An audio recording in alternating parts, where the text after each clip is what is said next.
This is just a little prelude before the next Capehart video starts. It's been a few months putting this one together, so please forgive me if I repeat myself. It's been quite an arduous part, this one, because there's been lots of bits been sent off, we had bits burn out, etc. So it's taken a long time to put this video together. So no further ado, let's get on with it. Hi, welcome back to the channel. It's been a little while since we've looked at the Capehart that's come in for restoration. For various reasons, it's had a bit of a break for a couple of months. The actual amplifiers and the tuner parts seem to be working 100%, so they're all good. What I'm going to concentrate on over the next few days will be the massive 16E changer. I'm not going to cover too much of that in the video. There's several videos online about guys restoring these 16Es, so I'm not going to go over the details of that. But what I'm going to just show you is in the back of it, so you can actually see it as it is at the minute. So I've taken the back off the actual receiver. I think it's going to be easier to get it out through the back than it is trying to get it through the doors. So that's going to be what we're going to be looking at. So it's an enormous unit. It really is huge. This is where you can stack the up to 16 78 mix size records. Here's the tone arm, and the platter turntable is there, and it's got the slip disc on it that was fitted. I think that was a later addition by Capehart, because obviously the records have to slip onto this, and I think they were sticking originally on the felt, so they come up with this plastic disc that prevents it from sticking. Under here you can see we've got part wiring done. The main motor, let's bring the light down so you can see a bit better. You've got the motor there with the sort of integral gearbox that shoots up through the drive shaft, that disappears off up into the bottom of the changer. Now I'm obviously not going to apply power to the deck. Who knows with the last time this thing spun up and went round. I don't want something here to be jammed, because if we start breaking bits of this, we're going to be in a bit of a muddle.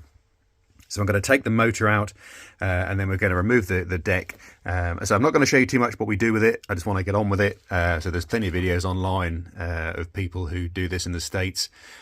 So the next time you see it, hopefully it should be sort of whizzing round, and we should have some sound coming from it. I thought I'd just bring you back in quickly.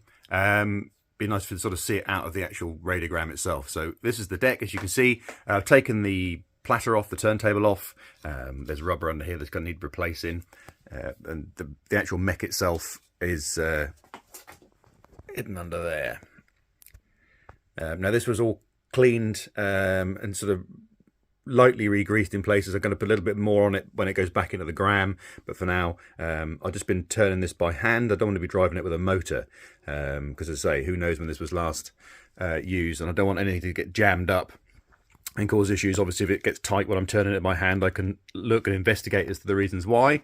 I've taken the record cradle bit that sort of sits here, that's off. It was just easier to get it out of the actual cabinet without that being connected.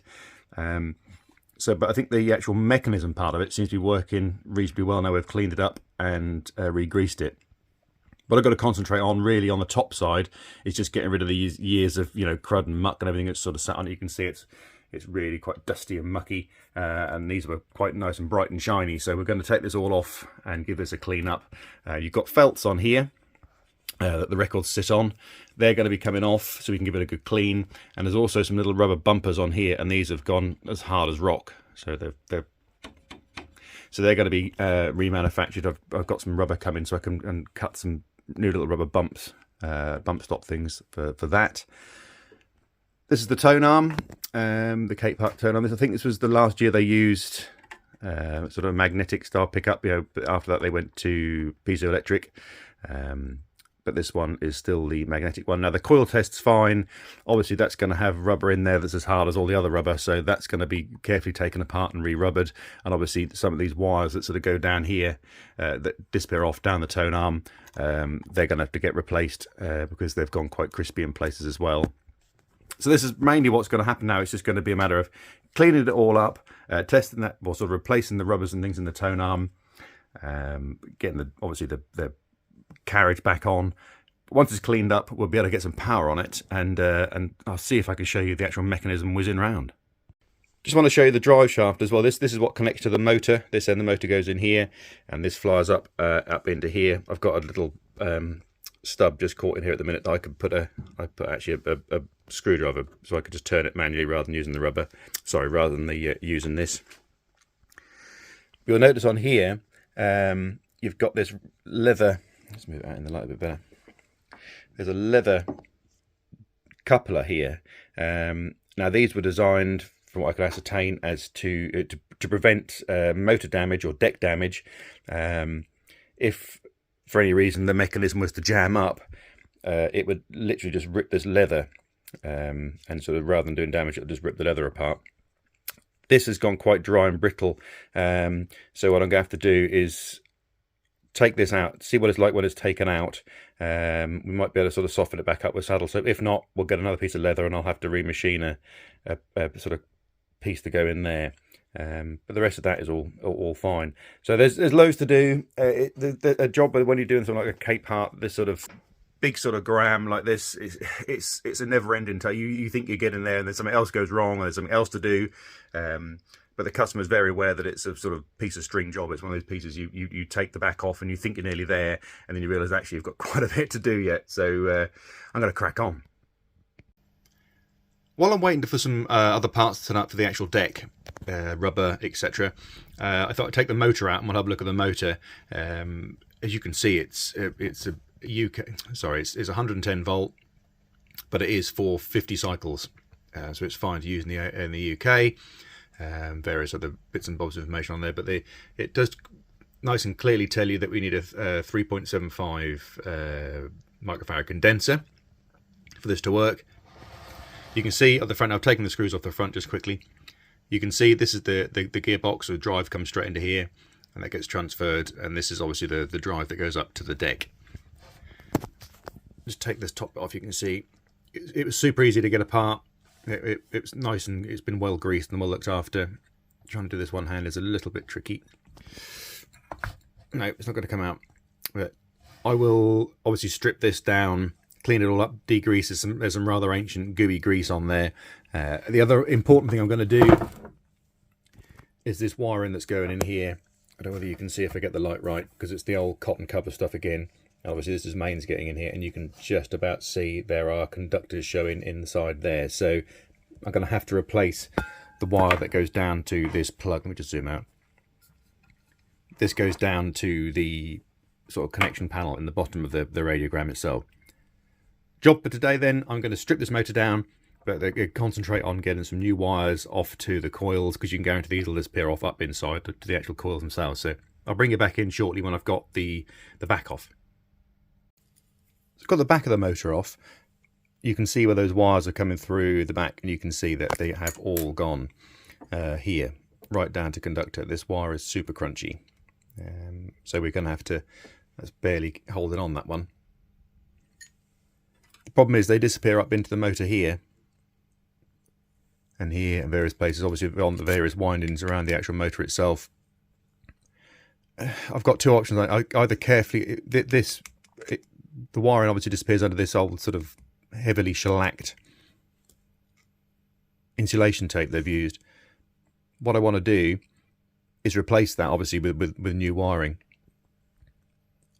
The problem is I don't want to start disturbing these windings too much, so what I might have to do is just carefully mark these wires and actually joint them up in here and heat shrink them all up with new cables coming through. It's not the ideal. Ideally I'd like to take the wires straight back to the windings, but I think purely for the I don't want to damage the winders on this motor, because we're going to be then in rewind territory. So what I'm going to do, take the insulation off. We can see where these are broken. I'm going to just mark and cut these, and then we'll just get some insulation over this bit and joint up, and then take new cables out, then obviously reconnect back to the gram. So you can see the new wires are fixed. I've got it zoomed in quite a way. The heat shrink has gone underneath the old insulation, or been heated up, and the new wires have been jointed on. These will obviously go in through, carefully up through this, and then through the back of the set. These are quite bright, but there will be, a protective cover over these as well, some insulation, further insulation. I'm going to leave them alone now. This is fine. All the winders are tested fine. What I need to do next is give it a really good clean-up. So that's the back of the motor all back together. You can see the cover coming out here now, and it's all nice and secure. So that's good to go. All I need to concentrate on now is that bit, which includes the gearbox. So that's going to be the messy bit. So I've got the gearbox all apart, and as I feared, you've got all this lovely black Marmitey Nutella goodness. So this is obviously all needs to go and get cleaned. The little worm drive here that connects up to the main drive on this drive. This is the drive that goes up the deck. All this old grease and black, hideous old grease is gonna go. So it's off to the parts washer for this, and when it comes back, it should be a little bit less gooey. So you see, we've got the motor all nice and clean. The gearbox is re-greased and all clean. There was some, say, horrible gloop in there, but you say it's nice and clean now. I don't mind touching it. Excuse me. New cord on. I just need to get the meter and ascertain what's what on these, because obviously it's single phase motor with the capacitor start. So I'm just going to go across some of these and have a look what we've got. 7. You obviously can't see the meter. 149, right? So that's lower. So one of these is going to be, so it's 29, right? So across that and that should be the largest. I'm looking for the largest resistance because that's going to be across the 2 coils. One's 80 there, right? So they need to go across the capacitor. Now it requests on here is a 3.75. It says on the back here. I've dug out one that is 4.7 just for now, just for testing. I will get a proper one, but we will just get that onto here. I'm just going to roughly just twist these on for testing purposes. Don't do this at home, children. There's that one.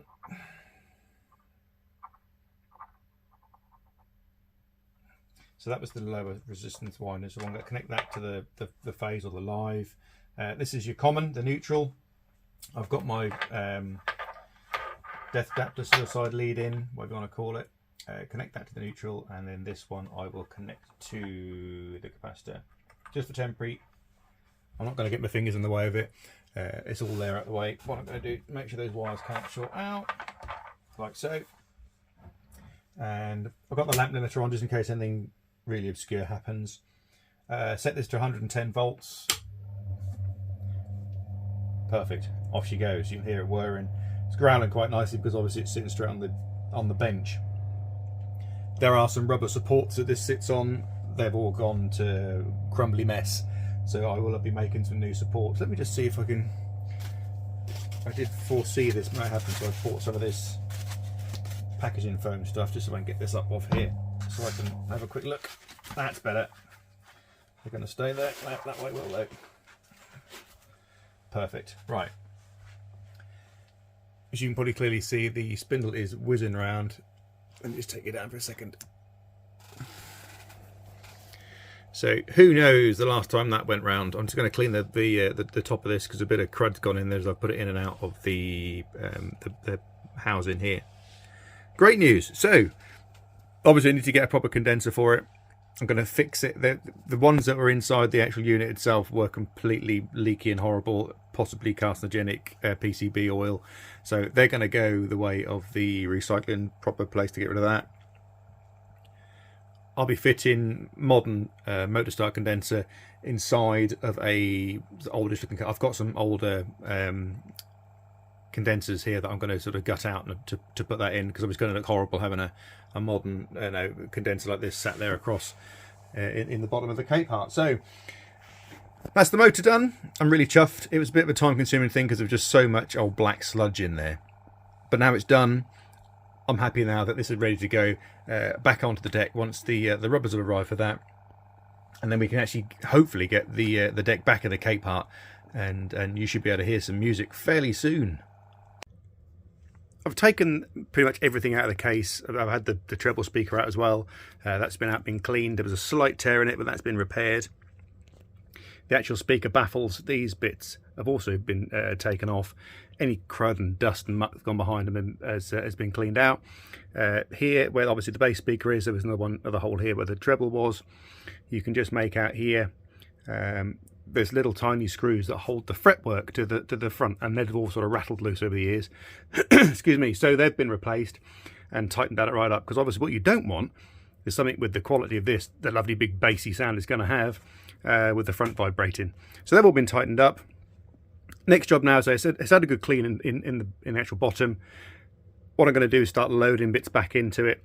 Obviously it's a lot easier to do that now, and then we can get the deck back in. That's all fine. The motor's sorted, so that's all back and ready to go. So it's just a matter of bolting everything back down inside the set, inside the actual cabinet, and then we can move on to the next part.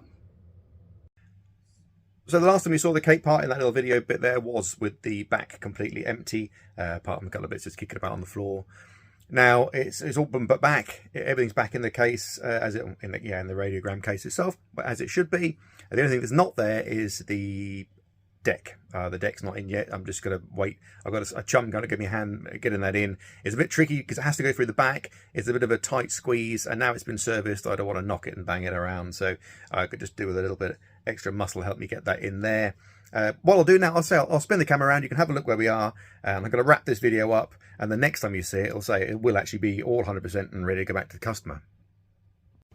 Well, here's the back view. As I said, everything's now back in. I'm just going to take you in for a quick sort of view inside. You can see the wiring's a lot neater. There's the tuner unit, control unit up the top. All the wiring coming down there, all now in nice sort of cable clamps holding it all down.